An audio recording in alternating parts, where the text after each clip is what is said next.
All right, welcome everyone. Thank you for joining another episode of FutureProof You's podcast, F Yourself. My name is Dan Yu, as always, here with my colleagues, Aaron McKelkey and John Lovig. Hello. Greetings. Good to see you guys. Thanks Today for we are having me. talking about jobs that didn't exist even just a couple of years ago, and what are kind of the underpinnings of that, and where do we see the trends going? Aaron, you were just mentioning chief automation officer, the CAO. It's kind of a I new guess thing, that's I what we're calling guess, it. right? So what could that look like? Yeah, well, I do. I've seen companies that have hired for formal positions called Chief AI Officer, where they said, we're going to bring somebody in, it's a leadership role, and you're going to figure out where AI overlays into the business and the operations. One of the other versions of that is business owners saying, hey, I built these systems. Let's say you have a CRM, content scheduling, an onboarding process, and a payment processor, but they're in different apps that don't talk to each other. And a human has to go manually take data from here and paste it there and then rewrite it. And they're going, hey, is there someone who could make this talk to that and then connect all the dots so that I don't have to have a human doing it? That's, business ops, but from an automation perspective. And that's something that I don't think anybody was doing 2 years ago because the tools didn't exist and people didn't know you could do that. Maybe with Zapier, but now with MCP protocols, I watched a guy, he connected Claude in the chat. He could order a pizza to his house from Domino's. I was like, how'd you get that system to talk to this? And that's what automation experts or maybe a chief automation officer could do for a business. For those of us in New York or who grew up with good pizza, Domino's is in quotes there for pizza folks. It's cheesy bread. That's right. Delicious cheesy bread. It's good, but I don't know if I would call it pizza as much as I call it. Although their thin crust is quite good. But we digress. Anyway. So, and some of the other jobs that, John, you've seen as a recruiter, what are some of the interesting titles that you've seen just kind of crop up over the past few months to a year? Yeah, I mean, I was placing, what was it called? It was called Generative AI Associates. That's right. And they were English majors and linguists who were essentially writing for AI models, correcting prompts and responses. They were writing, annotating images, things like that. I think one of the images that on their assessment was like a cow with a veil on. They had to describe that.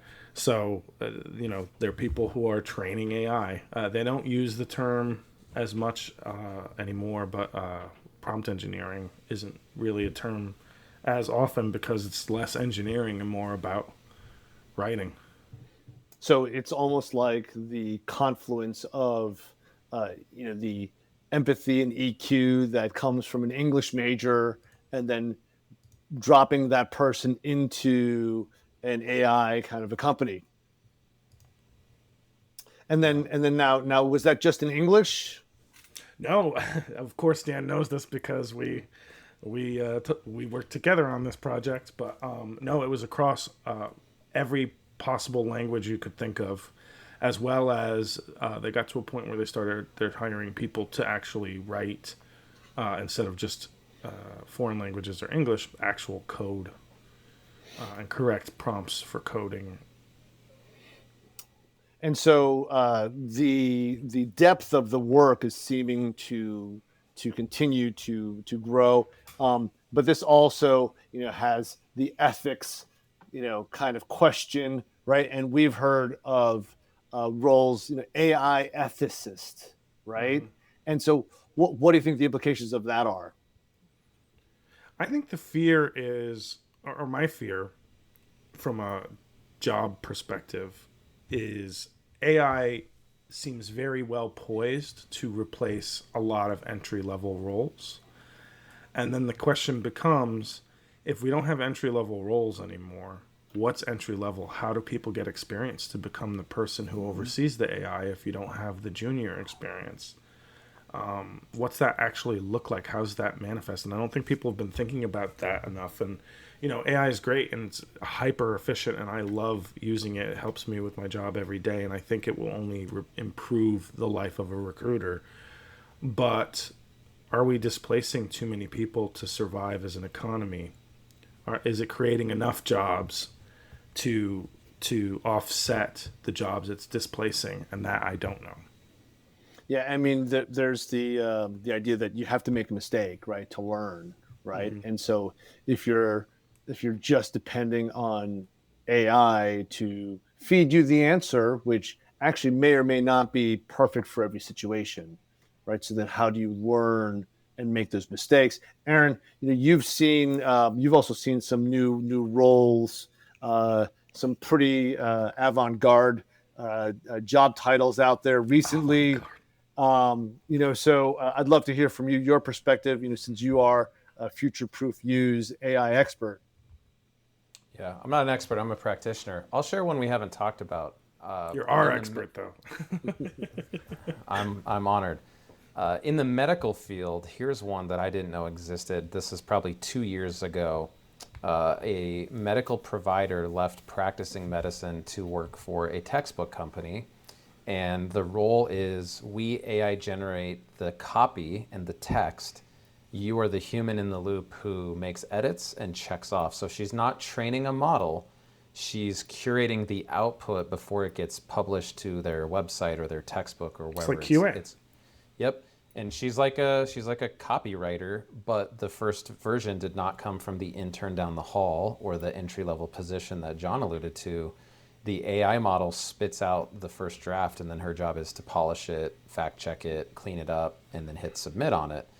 That's one that did not exist 2 years ago because companies didn't have the tools to make that work. In the tech space, the trend, and it all depends on what platform you spend your time on with social media. Vibe coding and vibe marketing is a thing, and I will confess I actively participate in those. But it's basically this idea that, let's say with code, you used to have to type in Python, or if you want to build a website, you have to type in HTML. You can now code in English by just saying, I want a website that looks like this and has these colors and this section here. And you put that into an AI code assistant. So the most popular ones are probably Cursor, Windsurf, which just got bought by OpenAI, the company that owns ChatGPT, Bolt, Bubble, Lovable. There's a bunch of them where you can basically code now with English. And vibe coders now are like, well, I've always had an idea for an app, but I'm not a developer, and I'm not going to pay $40,000, $50,000 for someone to develop an app just for fun. Well, in an hour or two on a laptop, you can have a working app or website. In the marketing space, it's the same thing. It's like I can create this whole marketing plan from the vibes, just describe, drop in screenshots. It's wild. You can screenshot Apple's website and say, build me the same aesthetics and typography and iconography, but make it for dog food. Drop in a screenshot. You will have a prototype of a website just from the vibes. And we've seen companies, they're hiring people that know vibe coding or vibe marketing tools because you can iterate on things so much faster with AI. So, do you think that uh, people and companies are getting over the idea that if you're using AI to generate images, right? Those images are based on other images, right? And so, do you think they're just easily getting past that? It seems like with this AI content creation or AI filmmaking that that they all have to be based on something. And is there an IP question here? Yeah, I actually asked this question on a live stream to a CEO, and he did not answer it. What happens if I create marketing content from an AI avatar? It's not a selfie video of me. It's a selfie video, but it's of an AI avatar that I prompted. Who owns that? The short answer that I can give right now, there are companies that are saying no AI, but I think those are fewer and further between than it was a year ago. And for every one of those, there's more of them saying, you know how to automate that process? Show us, teach our team, build Right. us an automation where they're Yeah. looking for that. And it's definitely a net gain in the direction of incorporating AI versus trying to put it behind Well, yeah. the filter. Yeah. Look at Duolingo. They recently announced that they're AI first, right? So I don't know if we talked about this last episode, but I feel like we did. They're AI Yep. first. They're no longer hiring contractors if they don't need to. Yep. And Yeah. do you know Yeah. which CEO came out the same style email this week was Fiverr, Yeah. and they Oh said, wow. you That's right. like including me, the CEO of Fiverr, my current role is going to be replaced by AI. So basically, you can think I'm a jerk for telling you this, or you can start learning how to use it. But if you don't, you will not have a job. And he was saying, like, even me as the CEO of Fiverr. Well, that's people have been saying why have a CEO who has to make tough decisions when you can have something that's unbiased do it instead. But then that starts to broach even more ethical questions because we are already living in a society where the shareholder matters the most. So it's like, what are we going to do when AI cares mostly about shareholders? They're going to be like, replace everyone with me, Skynet. That's Yeah. right. Well, and here's the AI ethicist role. Let's say John is the AI ethicist for our company, and I'm the marketing person. And I say, I have this whole new marketing campaign I want to launch on TikTok and Instagram Reels, and it's AI generated UGC content. So it used to be find a college kid who took a selfie video, like, oh, check out this makeup product, link in bio to buy it. Well, you can make an 8-second clip of a fake person holding your real product now. So it looks like user generated content, UGC, but it's AI. I can make that.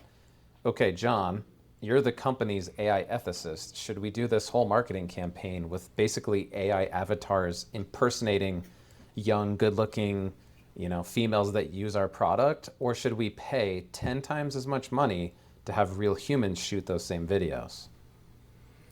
Yeah, I know. Well, I I mean, would. it could be deemed as false advertising, right? If Yeah. you're saying that, you know, I'm using this product, right? Well, you're not really if you're an AI avatar, I right? mean, it's already bad enough with influencers today where True. they probably don't actually use the product, but they get paid to say they do. Now you're coming in with not even a human. It's tough. That's a tough call. I'm sure. I think the main thing is no one, like government's not really talking about it enough about legislating, rules and restrictions. Like you should. I would say I don't care if you're using AI to do something like that, except I want to know that it's AI. And okay, so here's one. Let's say we do 20 TikTok videos this week and they're AI avatars. Are we watermarking it in the copy, or are we saying asterisk, this is not a human?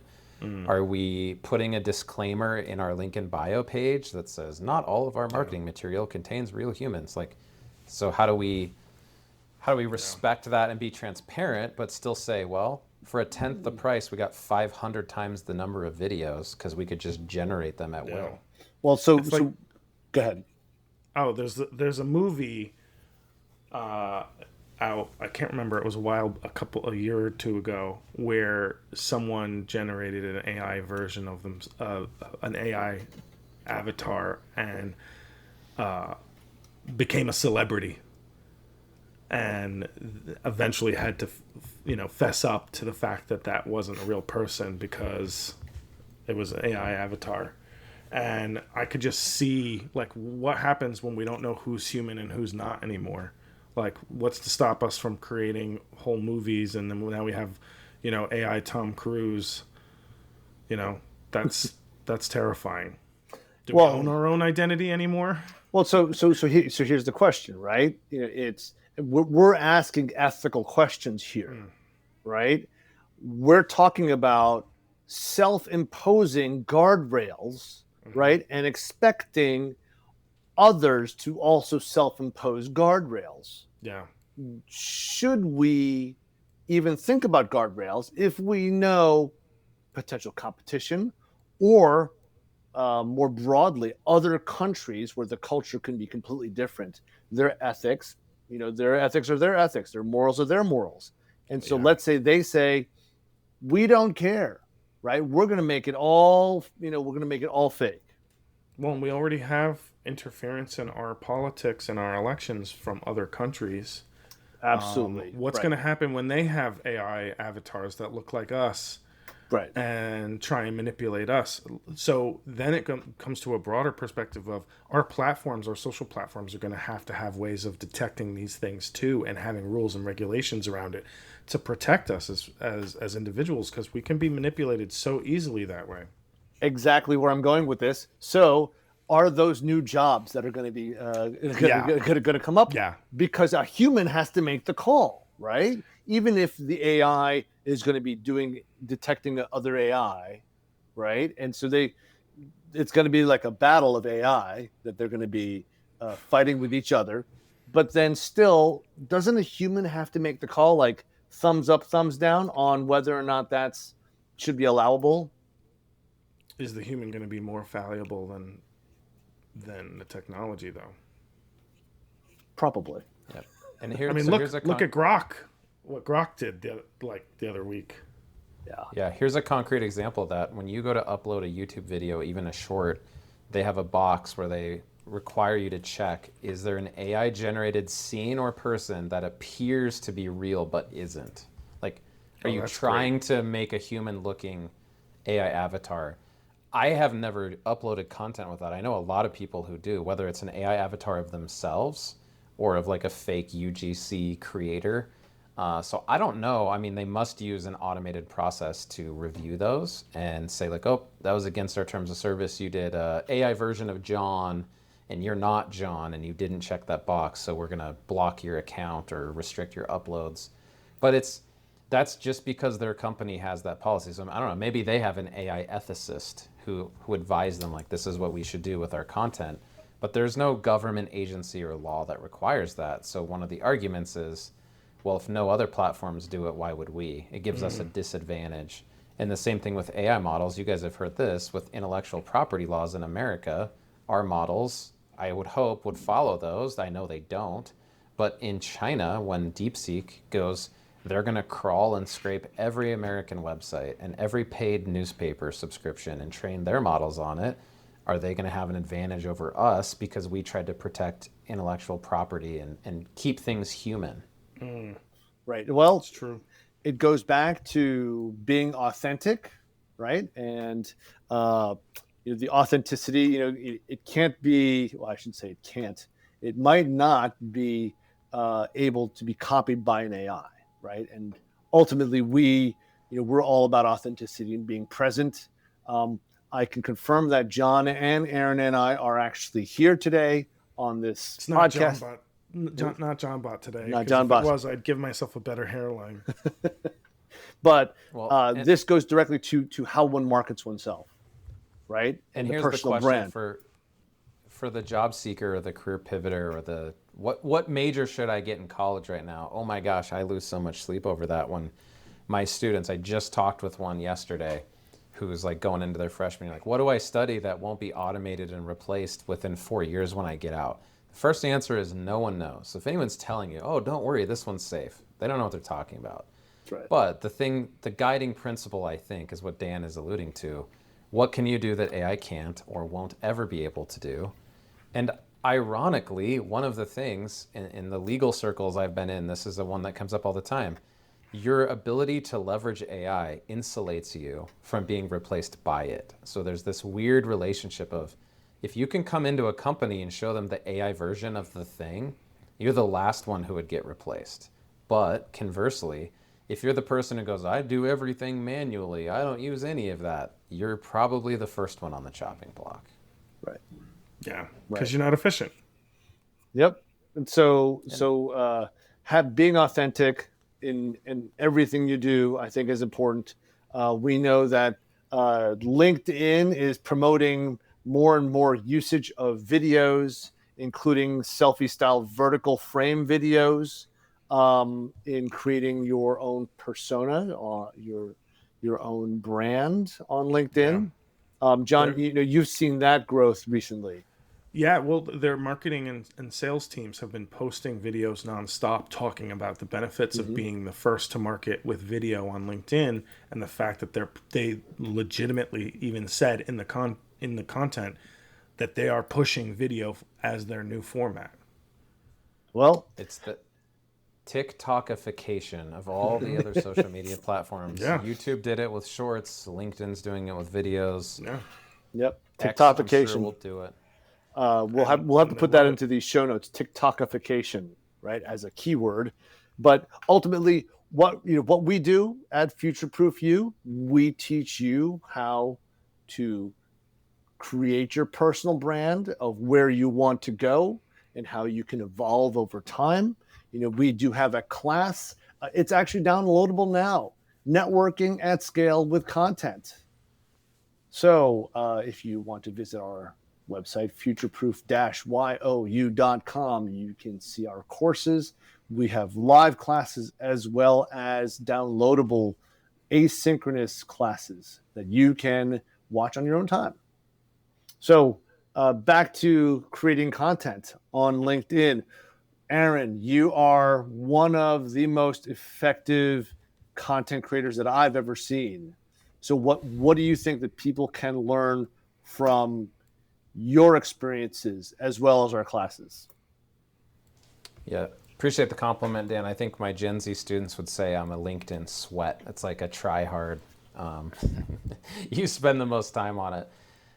The biggest one for me is it's a permissionless era. Like if you want to be a product manager, but you're an English teacher, it's never been a lower barrier to entry to do that. And one of the requirements is you have to be creating content around it. Maybe you're not an expert yet. One of your Mm-hmm. strategies, Dan, you taught me, go to a conference. Okay, write an article the next Monday. Here's the 5 things I learned from the product management conference and tag the speakers. I'm networking, I'm creating authentic connections with people. And the most important thing, someone reads that and goes, oh, you know that? You're into that world, you have that skill. And that's what I've experienced is a lot of people do things in the dark and they don't shine a light. Yeah. I've shared this story before. When I first got on LinkedIn, it's because Dan was a speaker in my class and told my students they should all not go to law school and instead get into plumbing and hallucinogenics. Um, and And one of those elder things is care like you and elder and care. elder and clean air and clean water. I still have notes. And one of the things he told me was like, you should have LinkedIn profiles. And he was speaking to these leadership students in high school, but I'm in the back going, I don't even have a LinkedIn. I've never looked at it or updated it. And when I first got on there, I saw people doing things that I knew how to do, and they'd get comments and followers and consulting gigs and all this stuff. And I was like, they're not smarter than me. How come they get all this stuff? I was like, oh, I don't share anything that I do. It was all happening, in a cave, 1,000 feet below ground where nobody knew about it. And what if I took a year and posted once a day on LinkedIn? What would happen? And it's been one of the best investments I've ever made to grow, to learn, to connect with people like you guys and the students we've had in our classes. And it's really just a way of like, I have a documentary now and you can follow along on LinkedIn at noon every day. I schedule a post or whatever your style is. Well, I think it's a great example, of what people can do once they make the decision, right, to take control over their own career, their own future. It's not just networking with people, right? We talk about this all the time. When you network with people you don't know, you're going to learn infinitely more from people you don't know because it's almost like divided by zero. And so one of the concepts that I think that doesn't get talked enough, even by us, and is you network through ideas, which is actually a Malcolm Gladwell concept, being a super connector, right? So being a super connector of people and ideas, or ideas to people, right? And also being that being that conduit. Once you get known as a conduit, that's also a personal brand. And so I hope that for everybody.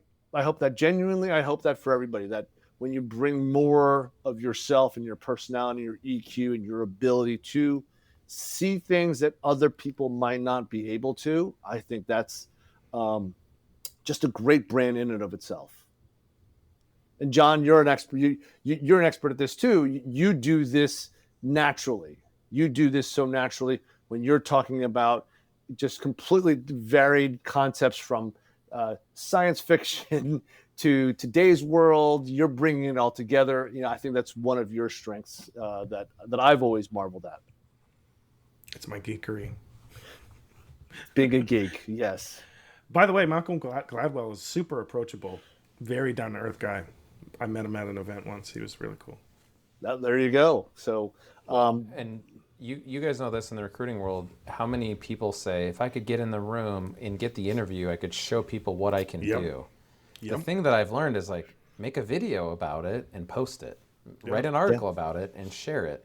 Yeah. And you don't always have to wait until you get the interview to show someone what you know. You used to, like 20, 30 years ago. You don't anymore. So put it out there. And here's the coolest part to me. I think about this all the time.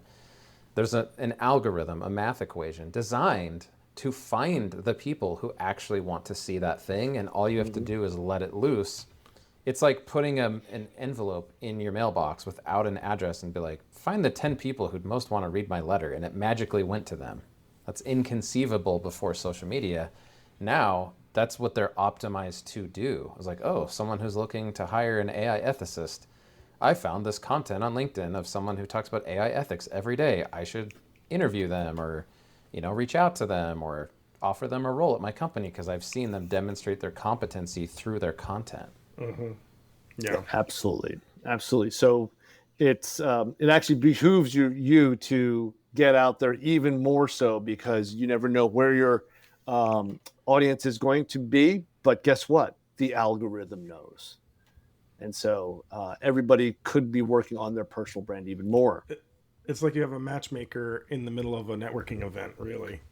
Right. Hey, you should meet this person. They're interested in what you're interested in. Yeah. Even though they're 400 feet away across the room, you should go meet them and go hang out with them.